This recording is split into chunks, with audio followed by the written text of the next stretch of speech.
Welcome back, Jennifer here at Peacock-Smith, and now we're going to do some more cutting of circles, but instead of doing freehand like we did in the last video, we're going to be talking about cutting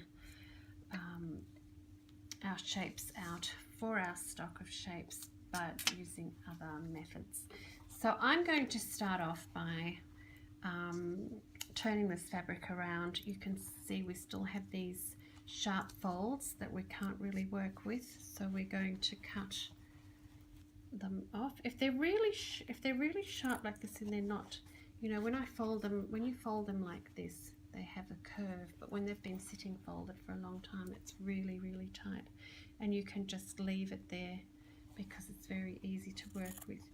But when we're drawing or tracing, we want to work with the back of the fabric. You can see that there's a lovely pattern on the front here. It's actually a beige fabric with a cream print on it, so it's actually quite thick, and so it's just the front one that we're going to be turning around. We're going to line it up again, but we're now working with the back of the fabric instead of the front. So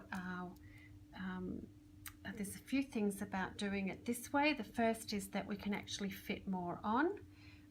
If I go back to these circles that we cut by freehand last time, these would have been cut there and there and there. I probably would have got 3 out, and then I would have cut another row and have another 3, whereas these you can actually put you can use less space because you don't have to do them in rows, and so you can then, using your pen or a marker or what would you call it, tailor's chalk, you can then just trace around the circles and cut them that way.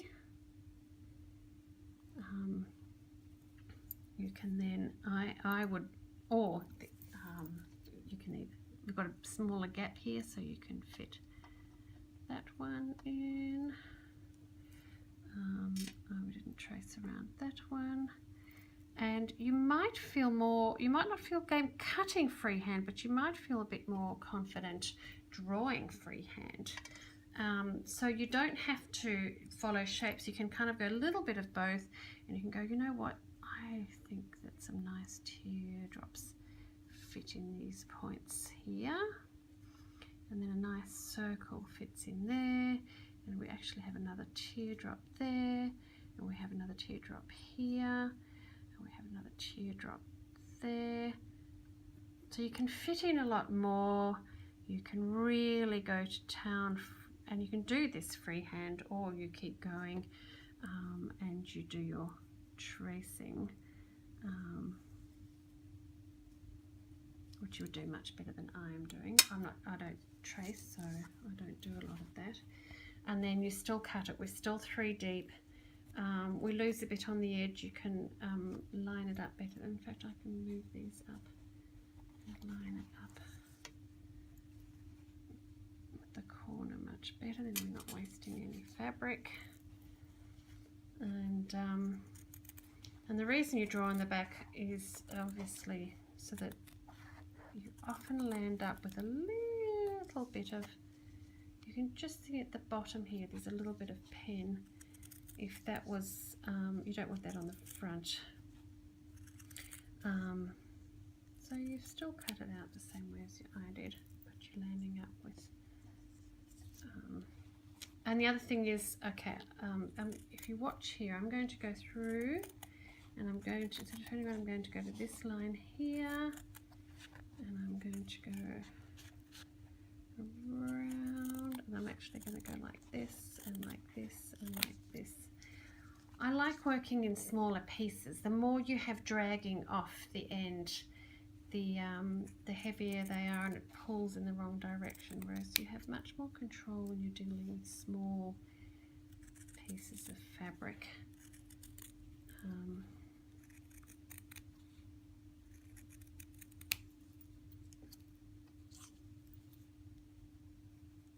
So we've traced these, and you can trace a shape like I've done. You can do it by freehand. And I'll show you one more option when I've finished this one. There we go. And then up here we might decide, you know what, I really like, actually where's this, I'll do a little bit of a bigger spot, I'll go to this corner. You might decide you really like that shape. If it's made of fabric, the fabric doesn't slide like paper does. Paper's really hard to cut in a few layers because the layers move as you cut. Fabric does that way less often, so you can actually hold it down and cut.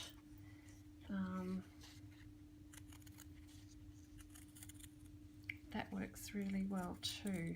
So I've landed up now with a pile of cream, slightly bigger than the blue. So you can see it's slightly bigger because you can't cut exactly on the edge without cutting the blue, but it's very similar in size. So that's another way. So you can either draw by freehand, you can follow the shape.